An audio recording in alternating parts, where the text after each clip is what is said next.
Hoosk Podcast. I'm your host, Dustin DaHusky. And I'm Kurdan Sourpuss.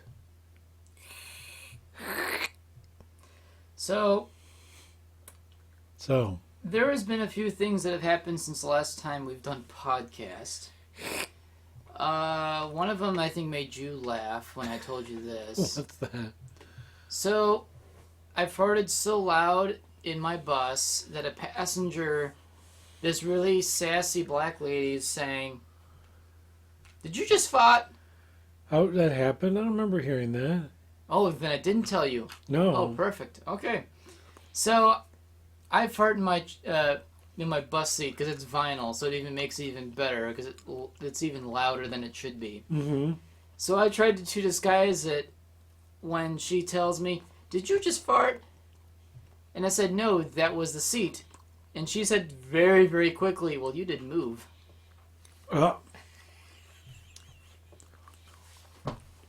And I kind of thought, you know what? Good point. You got called out. Oh, yeah. It was funny, though. And then I got insulted by a passenger when I pulled up. They took one look at my bus and say, "Oh, my God, you want me to get in this?"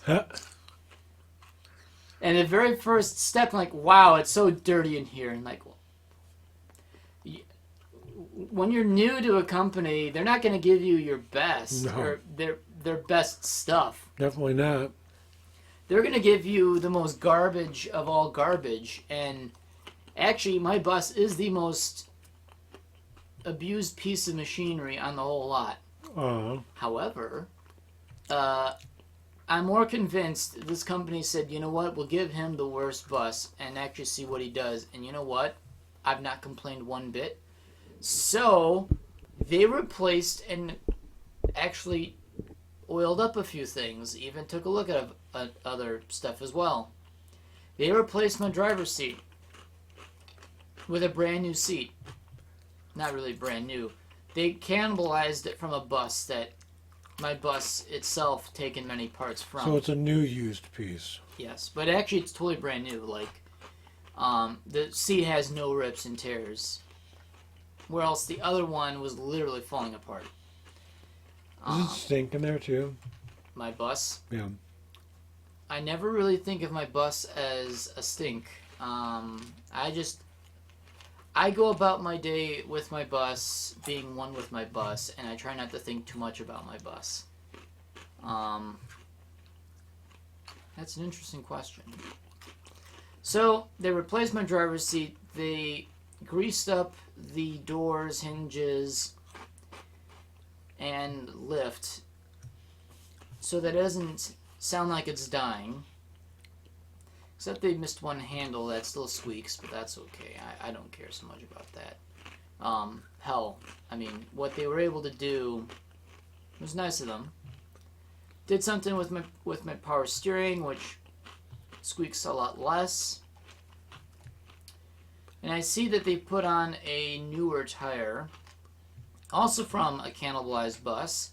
So, tire is probably about maybe the same age as the bus itself. So it's about 6 years old, which has 185,000 miles for a 6-year-old bus. And it is beat up to hell. Mm-hmm. Rusted up, dented, ugly. The front end is off of the same cannibalized bus that they're taking parts from. So they're literally, this bus is literally just being reborn again. So what do you mean by cannibalized? Oh, Where it's just stripped down? There's a graveyard. Oh, so dead buses. Yes. They literally repair buses by literally taking off useful parts. So they're basically just salvaging off of Buses they already have. unusable buses. Yep. Gotcha. Well, it's great, but it's literally bolt in, bolt on. Literally, it's like, "Oh, hey, do you need a new tire? We're not going to buy you a brand new, spanking new tire, fresh off the rubber press." No, they're going to find whatever bit of rubber in the graveyard that's going to say good enough, and they're going to put it on. I have to admit, there's still one bald tire on my bus, but you know what? they replaced the second baldest tire with a newer tire, but the baldest tire is still my front left tire. Does it squeak? No, it's just a bald tire. It doesn't really do a whole lot much besides being bald, which made me worry last Tuesday when it snowed. But while they were repairing a lot on my bus, on a lot of things, they totally avoided the panty on my bus.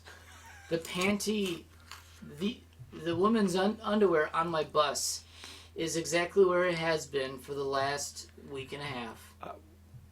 No Why one's is it bothered to still there. No one's bothered to touch it. I refuse to touch it. None of the passengers. A lot of the passengers ceases to realize that it exists. Get rid of it. I'm not actually, you know what? As the owner of this bus, the panties are gonna stay with that bus, and I'm just gonna hide it somewhere by hanging it. I should hang it somewhere. On the mirror. I have to get 2 pens to do that, but maybe. Oh my god. No, get rid of it. That would be nasty. But yeah, the panties are still on my bus, and they worked around the panties. I would just grab like multiple plastic bags, put your hand in the plastic bag, grab it while your hand is encased in plastic, pull it through, so now it's contained in a bag, tie the bag up, get rid of the panties. I guess. Get rid of them. It's disgusting. Yeah, I don't know where the origin of the panties That way is. you don't have to touch it like skin to panty. I've never actually touched it. I've actually kicked it across my bus to hide it. And eventually it rattles its way out of the corner into the open. Get rid of that thing. That's disgusting. Is this see. a panties bus? I ain't gonna ride that shit. Actually, I've seen one man stare at the panties like 20 seconds, and then realizing like why beady eye like observation of like his eyes were fully open as he was staring at the panties on the ground, and then looked away as if he just saw like. What I would find interesting is if you get rid of them and then they somehow reappear back on your bus. That's saying something. That'll be something. That means at that point you've got a customer that keeps leaving their panties for you. I don't know what to think about that. Maybe if I leave my panties, they'll come back for me. Oh my god. I did have one of my passengers try to kiss me. Yeah. That was weird. He wanted to like give me a hug, and then suddenly he was pursed lips like a duck or a fish, and he was like, "What are you doing, man? No. I'm not kissing you. Just get on the bus. Just get on the bus." Oh, it was kind of him at least. It's thoughtful, but it's like no. Sorry. No. I don't kiss strangers. Yeah, it's a good idea. Yeah, don't kiss strangers. Yeah. But that was pretty weird. Did you bring that up you should bring that up at the next safety meeting. What to What? do when a customer wants to give you a kiss? Hello. And then get really, really weird looks. Then a lot of confused, curious looks. And then questions. So, yeah, my bus is more fixed than it was before, which makes it actually even better. In fact, it was the least used bus until I came about. Now that I'm using it, it is now maybe being the most maintained bus there is because of how fucked up it really is. It's actually getting more attention than other buses, which is actually kind of makes me feel pretty proud because at least I know that my bus will keep turning on every morning and not have to worry about it stalling or electrical blackouts, which happens anyway, but I end up slapping a panel or electrical panel and plugging out plugs and then plugging them back in again, and everything works again. So the mystery of 743, the bus that refuses to die and is ugly as sin. Ooh, that was close. But I almost poured this monster on me. also too, just talking about my job, which I absolutely enjoy so far. They asked me today during work, so who wants to, no, they actually specifically asked me, hey, do you want to do some overtime on Thursday, which is my day off? And I decided, you know what? Why not? It's a Thursday, it's a day off, but I have total control over what time I come in. If it's on my own time, I can make the hours, I can make the time, and they say, okay, cool. So I decided to do 6 a.m. to noon. That's 6 hours. I don't need a lunch break at that point, because you know what? There'd be no point. I would rather prefer to work the 6 hours, get out, enjoy the rest of my day, knowing that I made 6 hours of overtime, which is going to be moolah bucks, because yeah, it's gonna pay off pretty well. On a Sunday or Monday, no, please don't ask. However, on a Thursday, and if I got kind of nothing better to do, I don't know, I might maybe just say, you know what, sure, yeah, I'll do 6 hours if I'm feeling up to it. Don't have to, but I figure looking at my paychecks lately, it's like, shit, I'm making good money finally. That it would be fun to see how fat a check can get. So I said go for it. I don't want to do it often, because no, the idea of being a slave to your own company is not really a good feeling, but the cat made a brioche peanut butter. Not peanut butter. Peanut. Not no, peanut. No, well, almond butter, pretzel. Tell us your creation, cat.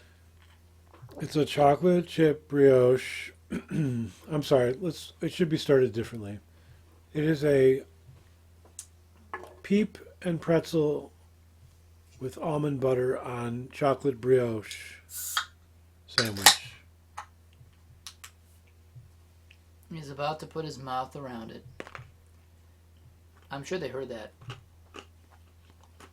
Looks pretty good.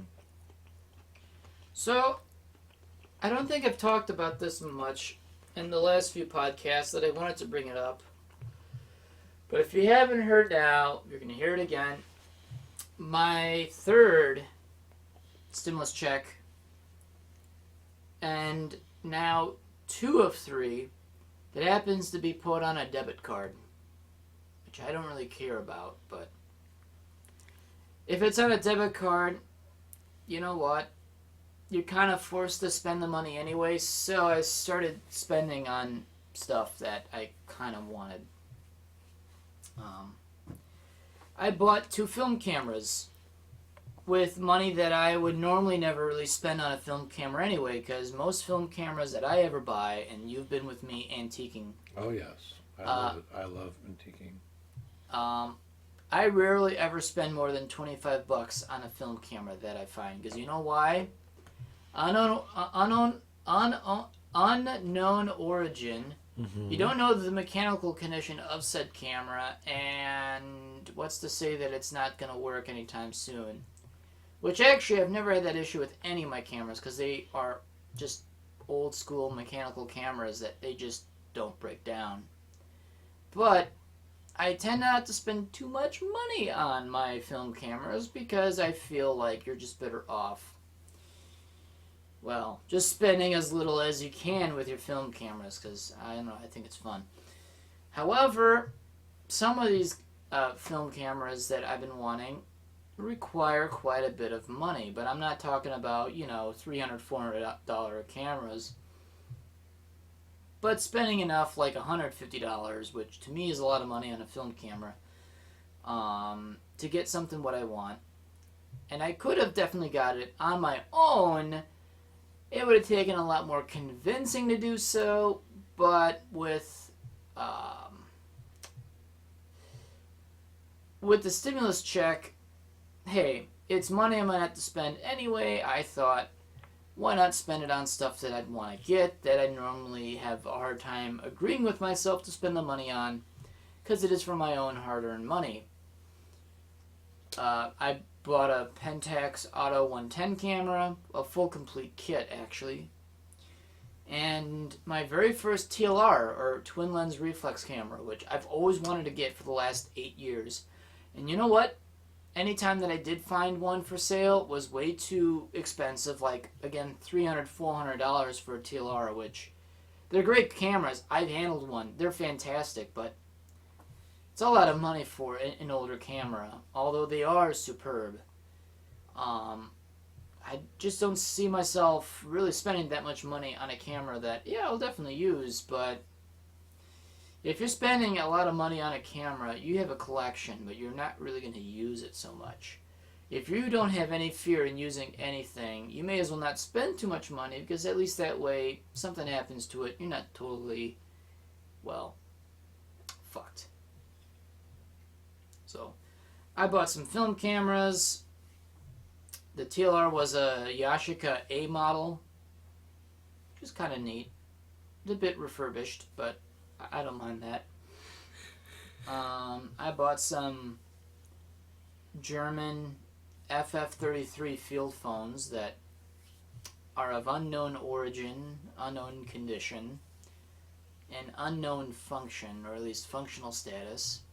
So when I finally get them, I'm going to have to tear each one apart to make sure that everything is not only there, but also, a functional quality. But the beauty behind these field phones is that they're so simple, even I could fix them. They're so simple, even I can replace the wiring on them if need be. And the wiring is quite, again, simplistic. For God's sakes, the wiring schematic is on each case of these field phones. You don't even need a manual. You just look at the case, and it'll already automatically tell you what you need to look at, which is fantastic. And I bought more car sales brochures from the 80s and 90s of, vehicles you don't really see on the road anymore because, A, people thought of them as disposable, so they chucked them out. A lot of them when they were in their prime, especially in Wisconsin climates where, rust is going to be the number one killer of older vehicles, not so much mechanical breakdown, just eventually rust just chews out a car. But yeah, I splurged a bit because you know why? You may as well. And no one knows if there's going to be another stimulus, which with this country kicking and screaming, we got 3. And it's not a lot of money if you think about it. But yeah, stimulus check. Spend it all. Spend it all on stuff that you either don't need or you really, really, really want that you don't really buy ordinarily with your own money. So, let's see. And we have bread, peeps, and beer. Yes. So what is new in the world of poos?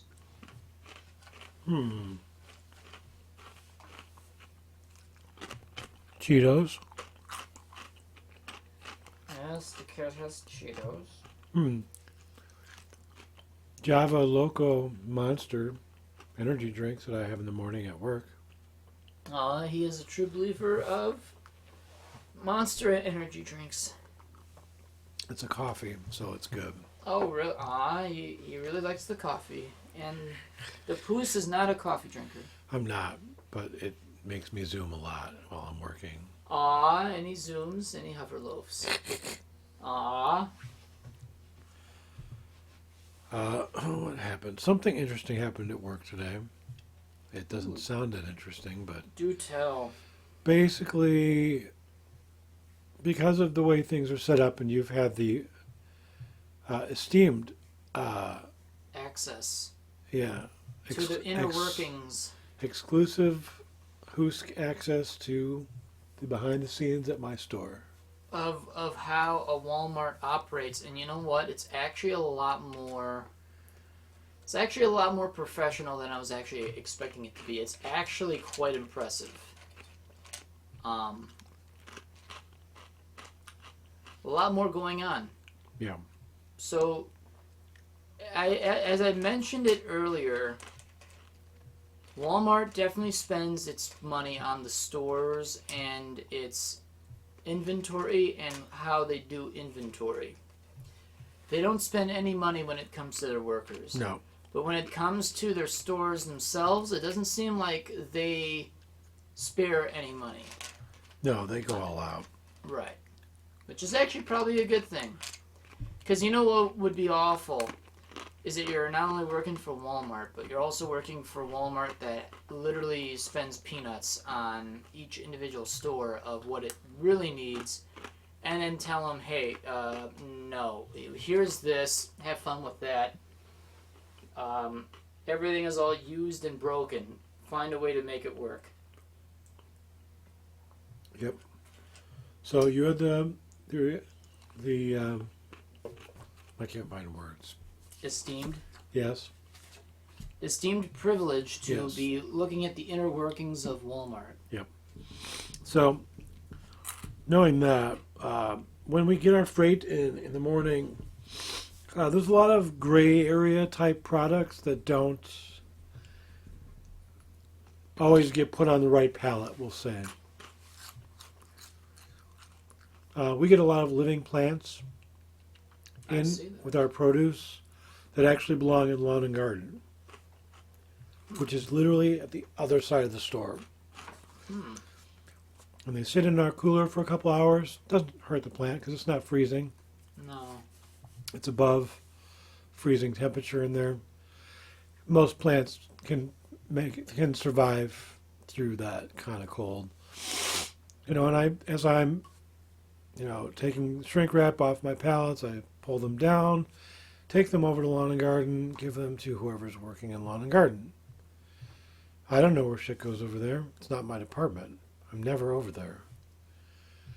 With that being said, some of the other stuff we get belongs in grocery, belongs in bakery, belongs in dairy. Dairy is a very gray area. He's smelling his socks. And it's weird because when you look at our department, we've got a wall with a bunch of natural drinks on them. And those are not stored as a backstock item in our cooler. You saw our cooler. It's literally all fruits and vegetables. It's actually not bad. Yeah. Considering how much product we have on the floor. There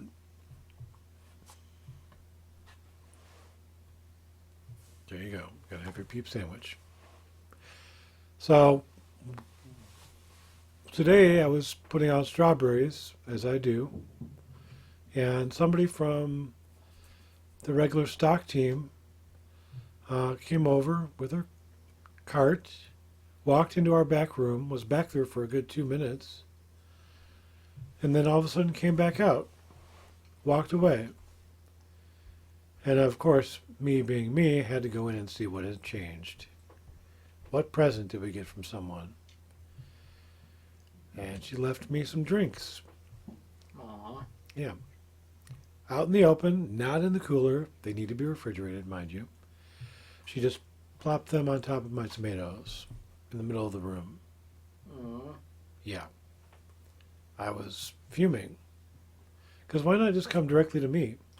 Hey, Joe, there's 2 drinks. I don't know where they go. Fine. I can help you. No, she just took the liberty of just putting them back there and not doing anything with them. My fellow associate came over. She knew exactly where they went, checked. There was room on the shelf to display them for purchase, so she put them out. Took her all of 30 seconds. This happens both directions. We get their stuff, they get ours. So we get a bunch of baking stuff, like literally chocolate chips that you bake with, baking cookies and stuff. They all come in on a pallet with all of our salads and everything else. And we're told that we have to put that out as well. Well, lucky for them, I know exactly where these things go. So I do it. I put them out. And today I had like 10 things. I put them out with minimal bitching and hissing and spitting. Went back to the grocery supervisor and I said, hey, I worked out your stuff. And one of your associates put this drink in my back room. Thought you should know. Not trying to get anybody in trouble, but she knows where they go. She's been there longer than I have. So, and then I said, in a perfect world, we'd be a great team if everybody would just communicate and act like a team. And he sat there and agreed with me. He's like, yeah, I know, Joe. That's my name, Joe, the Sourpuss. And I said, well, I'm not trying to get anybody in trouble. I just wanted to let you know.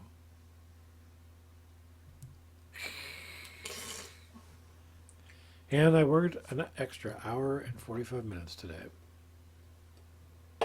Overtime food. No, about 2 hours actually. I got about 2 hours in. I'm not sure if you discussed this with the podcast, but what is Walmart doing next month? Shitting? I mean, besides shitting. Pissing? The poo and the piss. No, wage. Oh, our increase. Yes, tell us about that. Well, it's not official yet because nobody's communicated to us, but my hours are changing. Oh, yes, and discuss that too. Basically just moving forward an hour. Instead of going in at 4 in the morning, I will be going in at 5. Which honestly sounds a lot more normal. It's not going to mean much to me. I'm so used to waking up as early as I do. I guess I'll just have to stay up an extra hour and wake up an hour later. I'm sure it wouldn't take too long. It'll take me a week or less to get used to that. But yeah, we're supposed to be getting an increase, probably to up to $15 an hour. Well, they say 15, so I'm hoping you get 15. Where am I at? 12 right now? Yes. It'd be nice if we went up to 16, but I don't think that's going to happen. I think you're kidding yourself. Well, I think, honestly, 15's a good spot. the only reason I say that is because before this increase happened, where I work made $1 more than the rest of the stockers, because we work with time-sensitive materials. Our department is constantly rotating and donating and culling on a daily basis. We have to. Even with all that being done, every once in a great while I still find something moldy. Something that's gone bad. So, going back to your wage increase. Yep. I doubt you'll get 16 because Nope. I have a theory what's going to happen. It's going to be the one and done wage that Yep. Walmart's going to pay. You Yes. don't get paid no more than 15. No more increases. Yes, that's what I'm thinking. They claim that they're still going to be doing the 10-cent increase, the 10-cent raises. I mean, if it's per year, but how many people stay at Walmart longer than a year? You'd be surprised. I've got a guy right now that I call Mr. Cooper. His name is Bradley. Shout out to Bradley Cooper. He's 3 years away from getting his forever discount card. That is a discount card that you get from being employed with Walmart for 10 years Wow. that you get to keep. So you get 10% off for the rest of your life, even if you're not employed with Walmart anymore. Because you stayed with the company for a decade. Yes. And there's quite a few people that have been there for 15, 20 years. It's incredible. Yeah. There's also been a plethora of people that have been there for the last month or two and are gone. Our online grocery, which I thought was really well staffed. And paid more. And paid more. They're 15. They just lost 12 people. Like a In the week. course of a month? Oh, like a week ago. Really? Yeah. Just people don't want to stay there, huh? I don't know if they get bored of it or what. Shit, if I was getting paid $15 an hour to shop for someone, I would do it. It's a really 'Cause easy job. That's good money if you think about it. Yeah. I drive a bus for a similar amount of money. To be stuck in one place and just push a cart around. Yeah. $15 an hour, you're either bored out of your mind or you're not motivated to work. Because if $15 an hour does not motivate you to say, hey, at least it's a job and it's $15 an hour, if Right. that alone doesn't motivate you, there is something else going on. Yeah, you got privileges going on. Yeah, you've got a privilege thing going on that. I know, Privilege and pride. I don't know about pride, because once you start working for Walmart, Well, yeah, what? I work for Walmart. No, but I'm saying in the sense that, if you're trying to find prestige in working for Walmart, you're looking at the wrong company. Well, yeah. It's simply a job. But I mean, I know you're not, this is not where you're going with that, but I will say that I still take pride in my work. That's something else. Taking pride in the work that you do while working at Walmart. That's one thing. How many people take pride that they are working for Walmart? No. Most don't. Here's why I do. I look at it this way. I'm not doing this for charity, obviously. Mm-hmm. I'm looking for compensation for time spent at a company that most people despise. What I appreciate, and I usually get this daily, is at least one or two customers who thank me for my service. And I usually get one or two customers that thank me for how lovely, and these are the words that I hear from people. It's always a different person too. Our department looks, or how good the customer service is. This is why I take pride in what I do. If you can get that back from your customers, if they can see clearly the effort that you're putting in, That's well worth it. that makes it worth it. Yeah. Even if it's Walmart, doesn't care. I don't care. I could be working at Woodman's, and I would be working just as hard. I was also thinking about jobs for you. I dropped a cheetah. Oh. Oh, the goose is smacking things around. Yes, okay. So know that you don't want to stay at Walmart forever. Nope. I can understand that. But since $15 an hour is offered, I would say stick with it until you find something that is equal or better. Better, yeah. I would say see if, I don't know, the DMV is... It's a government job. It's a rough place to work. Those are tough people there, man. Tough in customers or tough in... Well, the people that work there are tough. And they haven't done the best job in the past year. I think you do a good job there. They downsized their amount of employees, too. True. Well, with pandemic, yeah. Yep. But also in turn doing so, now they've got more work than they have workers, which now... It's like kind of like with the IRS. Have you noticed that Well, I've definitely noticed that I don't get any of my tax returns on time. In fact, I got my states or my federal last year in September. Apparently, from what the IRS said on their website, they have so much work because it has to be done by human hands, which something tells me that's going to modernize at some point.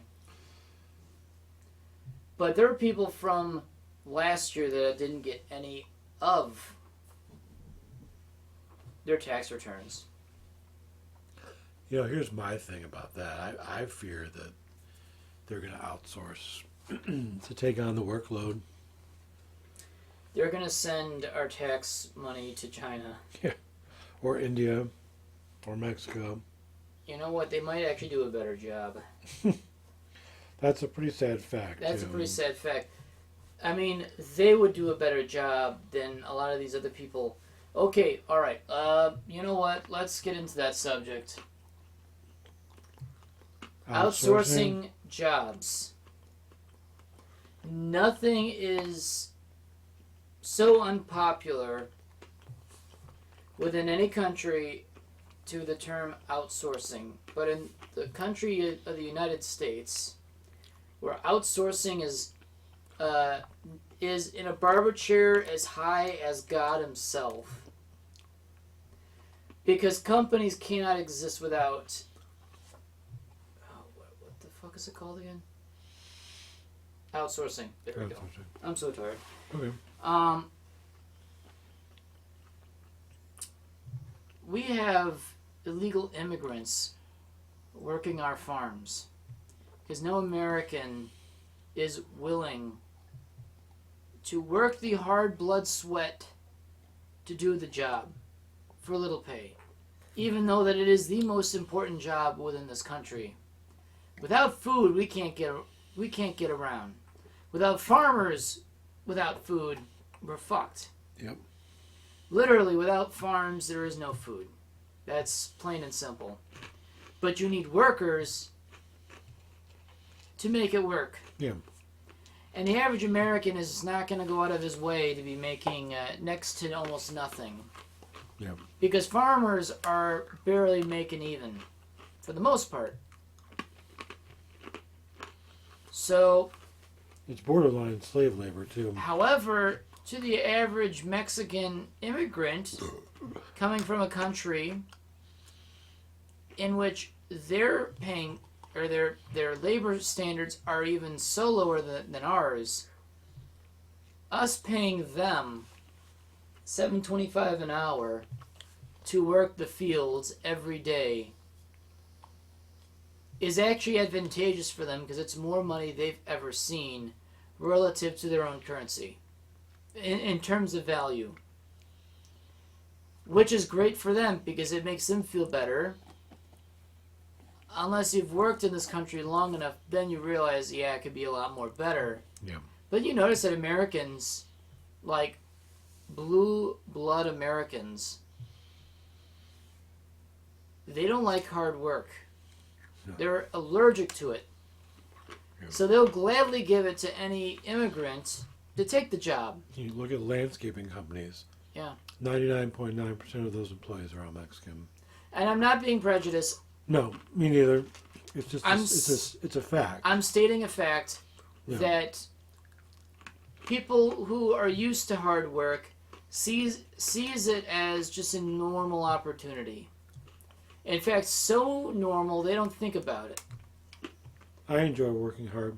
Americans, on the other hand, are finding new ways to work less, but to get paid more.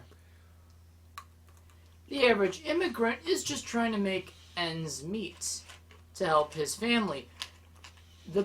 The immigrant themselves aren't just thinking about themselves. No. They're actually thinking about their family back home. Yes. The average American only thinks about himself. Yep.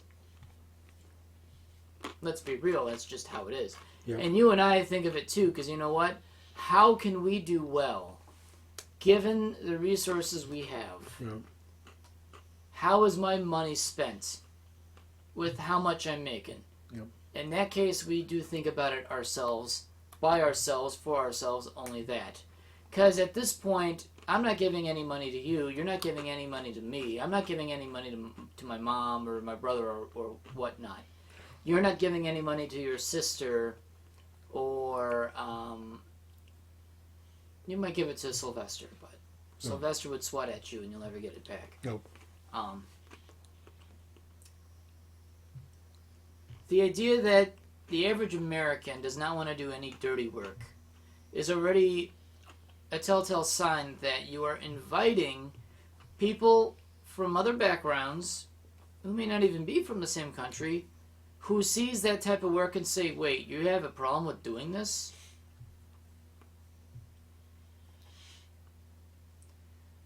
I don't know, it's just, to me, I think it's fantastic. Whoever and wherever you're from, if you're doing a back-breaking work in this country, I salute you to the point that I say that you're stronger than the average American. Yeah. No American is going to use their hands 14 hours a day digging through dirt in a crop field to make sure that things get done, or knee-deep in shit in a sewer system, or working 12, 14-hour days in, a textile factory in the United States where, yeah, it's U.S.-made products, but they're using the services of immigrants that they can take advantage of by paying them less. Thus, they can be competitive, making domestic products that would be more expensive by American workers. With immigrant workers, you can charge less because you're not paying them much. Yeah. They're the ones actually somewhat keeping this country moving. The average American is just literally just sitting on his butt in a chair. Yep. Here's an example of somebody wanting to sit on their butt. My boss. My ex-supervisor, your boss too, she is constantly looking for get-rich-quick type schemes. Which never work. She claims it's working. Right now, baseball cards, Pokemon cards, Magic the Gathering cards have got somehow some kind of insane resale value in the online world. Which I find curious. Yeah, me too. Apparently, what I think is happening, there's a handful of people that keep coming in and cleaning us out, so no one else can buy them. Basically, they're grabbing it before anyone else has a chance to, and then turning around and reselling it for more money. Much like in the firearms sector, where a couple people wait outside a dock door buying as much ammunition before it even hits the shelf, and they sell it for nearly double. Yep, same thing. Same exact thing. Same thing, Yep. I get it. It's competition. If you're not there first, you're last. Yep. That, in that disgusting mentality... Oh, it's disgusting. ...works. Yep. It's disgusting, but it works. Yep. So there's that. But yeah, the get-rich Ponzi scheme. Yep. It's a pyramid scheme. That's literally what it is. Yep. We want you to work for Vector, a company with that you are a door-to-door knife salesman. But you have to buy your own demo. You have to buy your own demo knives. You don't make hourly, so it's literally commission.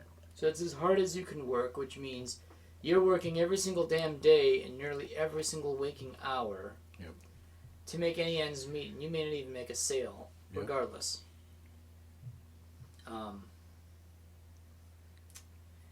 Like at UWM, where someone was trying to sucker me into getting into a scheme where I can live like some dude in Lake Geneva with a 36-room mansion with 18 bathrooms or something like that, and some stupid thing. They're really trying to sell me the idea that, through their tutelage that I could make it big with them. But it's all a pyramid scheme to help them, to help them. Yep. But at the end of the day, if you're below them, you're not really being helped. No. Unless you get someone else to sucker there you go. yourself so that you can contribute, so that now you might get a little bit of something. As long as you're not the last person on the totem pole, Yep. you're getting something. Yep. That's the beauty, I will say, of how a pyramid scheme works. Oh, yeah. If you're on the bottom, you're fucked. Yep. Quite literally. Fucked. Yep. And if you're on top, you are fucking. Yep. Quite literally how sex works. Yep. And, I remember my aunt, who you met, she got somehow suckered into a pyramid scheme. This guy was selling a supposed cheaper telephone service, like landline at the time, I will say. I'm not even talking smartphones. This is like the 90s, okay? And he would, he had like this meeting. He'd say, everybody, meet over at such and such school. We're going to talk about a really great phone deal. How you can save money and your family can save money. And the more people you get on the service, the more money you'll save. Right, which... And what it turned out was, and I remember sitting there, I was in disbelief that my aunt even fell for this. Because this guy, you could tell, was once on the bottom of a totem pole, but because he knew enough people, personally knew them. To get suckered. Right. So he had 30, 40, 50 people now. And it's the same thing, you get them signed up for it. Now they're paying money for this service. Now, all those people have to go and tell their family and friends to sign up for it. I just remember sitting there and thinking, I was actually pretty angry at my aunt for even talking me into going there for that thing, because she was essentially now not the lowest person on the totem pole. I would have been, except I didn't buy into it. But yeah, I remember that. That was yes. Yeah, I actually kind of wasted the guy's time.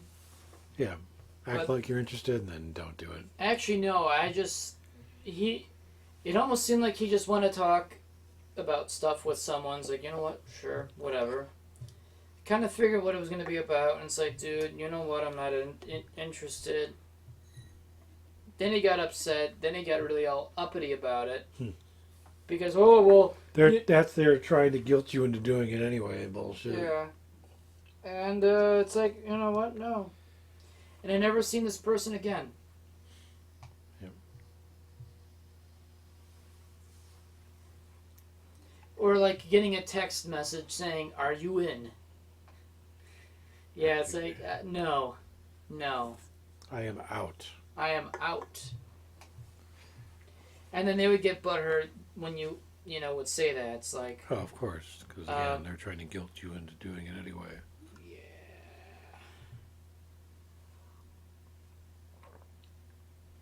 Yeah, it's really a pyramid scheme is a waste of your time. Don't even bother. It's actually not even worth your time to even waste their time. Because you know what? It's a waste of time. It's actually a waste of your time more than it is a waste of their time. Right. And it is a waste of their time, but it's going to be very much a waste of your time. So, yeah, pyramid schemes. Don't do it. Not worth it. It's never, ever really worth it. Especially when it's like part of commission. If you get any job that there's no hourly pay and only commission, you know it's a pyramid scheme. Yep. Because if you don't do anything to show for anything, you don't get paid. Which means you're literally just sitting on your ass doing nothing. Yeah, it's... That's why I look at even the personal shopper job at Walmart. Or we have greeters again, basically. You can get paid $15 an hour to stand there and push plus and minus on an iPad as customers come in and out of the store. Shit. Okay, so, not to say that I have standards, but if I were to get paid $15 an hour many, many years ago, knowing that, I wouldn't complain. No. You're getting paid a little more than the average. Mm-hmm. Actually, the average is $15 an hour, but when you think about it, you're part of the average. You're making good money. You do any overtime. There we go. Okay. You can find the motivation if you look at your paycheck and say, was this worth it? If you said yes, then you got the motivation to keep going.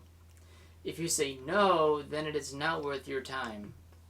However, you won't find many better opportunities of doing absolutely nothing and getting paid a lot of money to do nothing. Yeah. Because people that get paid nothing are already doing nothing. Or no, let me actually reword that. If you're going to sit around and do nothing, you're not going to get paid. Right. You're getting paid $15 an hour to stand around to do nothing and do one thing. Right. You might Plus as and well do minus. that. You might as well There do is that. no easier job than that. No. Unless you get bigger ambitions in life, which I understand. But if you're trying to find a job that absolutely is mindless to do and get paid good, Yep. but you feel like is below you, I don't know what to exactly say. Yep. Your standards are way too high at that point. Yeah. And if you started to work at Walmart, then you're looking at the wrong place. If your standards are already high. Again, not shaming anyone who's working for Walmart, because some people actually like the job.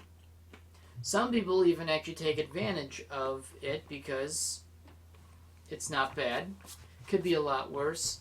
You could be at my old job making $13 an hour, but doing everything including the kitchen sink.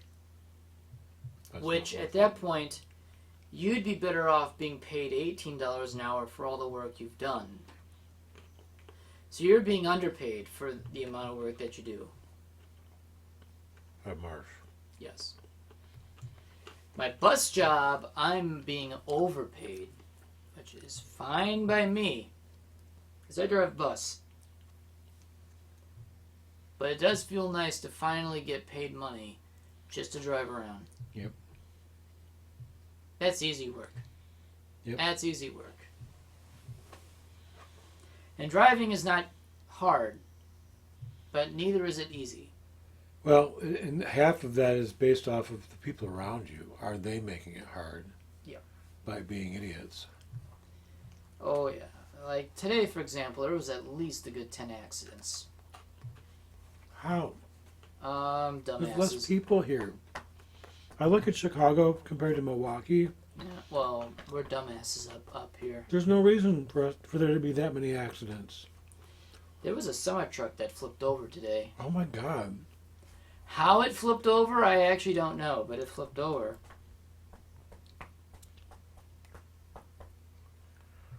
Yeah, the number of car accidents today is astounding. I will say this, a lot of people around here drive like crazy people. To be honest, I'm going to say this. You might maybe actually agree with me. Yeah.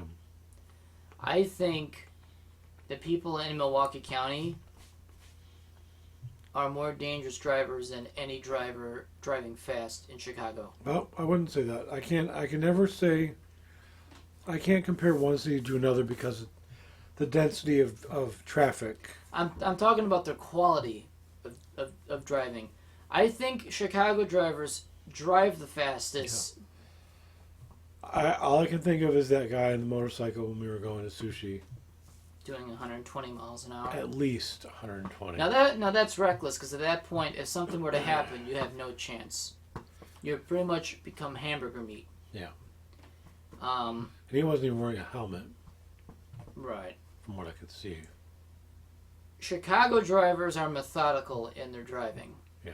They speed, but they know where they're going, and they know their limits and the limits of their car.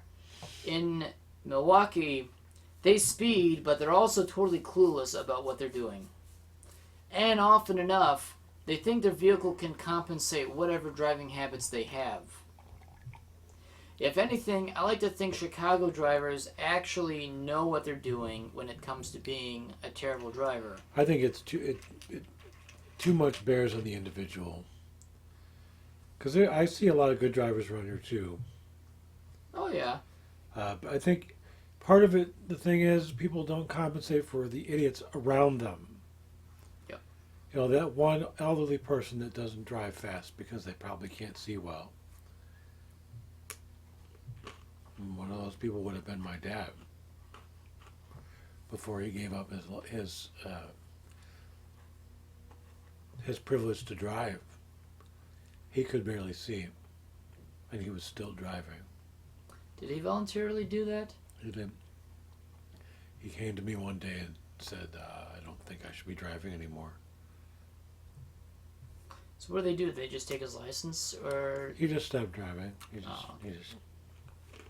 hung it up, basically. Talk about self-control. And It's not just self-control, just being true to yourself. Being true to yourself, having humility. Being honest with being yourself. honest with yourself, for sure. I give my dad so much credit.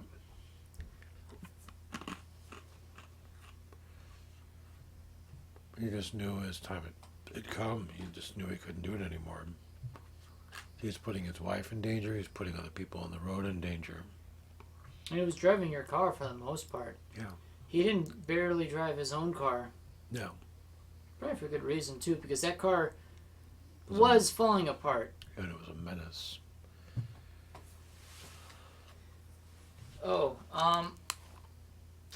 today something strange while working happened with my last drop-offs. I'm in a parking lot with, surrounded with giant potholes. And me, it's like with passengers, I do not want to make my passengers uncomfortable. Right. So I'm going to actually avoid potholes and drive far away from them in parking lots, because I know my bus, while they can handle pothole, not really good for anything inside. No. However, I was playing a game of chicken with a pickup truck with largish tires. And the driver was looking at me like I was an idiot, avoiding potholes while in the truck, while he was also avoiding the potholes, but wanted to actually get in my way first so that he didn't get inconvenienced by me being in his way. Okay. Because he kept looking at me, giving me the stink eye that, I insulted him or something. And I kind of made fun of him because he has a pickup truck that can handle that kind of shit. Yeah. And yet... he was driving it like it was an antique. He was driving it like he was driving a car, and get this. The person behind him driving a Subaru, which pretty much a car, drove right through those potholes like if it was nothing. Yeah. He was treating his truck like a dainty little Were you milk both toast. going in the same direction? Like side by side, or? We were trying to get around each other around the potholes. However, I have an actual legit reason. I don't want to hurt... What? Passengers. Right. Oh, yeah. Right. The people behind you. Yeah. To me, it makes more sense to avoid them as much as possible. Yep. Because I have a duty to keep everybody safe, keep everybody comfortable, whatnot. An ordinary dude in a pickup truck, I don't know what the hell he's doing, where he's going, what he needs to do, but I do not care. However, he's got a vehicle that is more than capable of handling such terrain, and he was by himself. Yeah. But he was being a douchebag. He was being a douchebag by acting like he owns a compact car that's going to get stuck in all these potholes, while a Subaru Forester just drove right through it, and the lady's like, bruh, it's my home. I don't know, it's just silly that people who own trucks think, oh yeah, like me and my big wheels, is too chicken shit to handle a pothole at low speeds. Yep.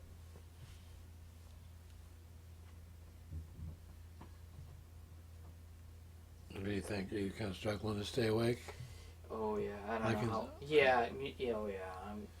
You should. I have to call this quits. You should. Check online for my recipe for bread, peeps, and beer. Oh, you know it.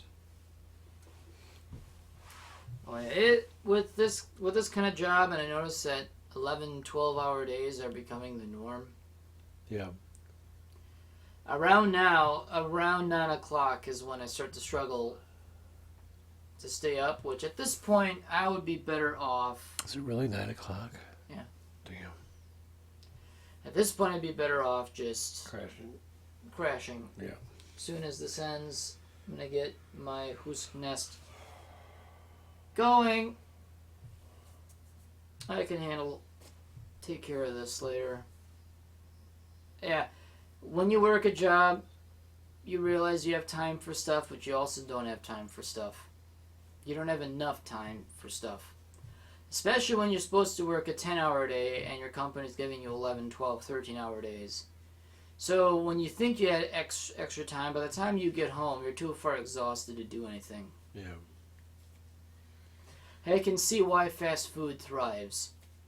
Because for those people that literally don't have the time to clean dishes, make food, it's easier and more convenient just to buy slop, eat slop, throw it away in a wastebasket, and then go to bed, because that's less effort. Not good for you, and it's expensive, but hey, convenience is often of trump logic in terms of cost and health, which is dumb, but yeah. Oh yeah, I can't wait to go to bed, actually. Going to bed right now would feel really, really good, so. Anyway, unless you got anything else to say? No? We'll do it next time. Okay. Well, this is another episode of the Zooming Hoosk Podcast, and I'm your host, Dustin DaHusky. I'm Kurdan Sourpuss. And we'll catch you guys next time.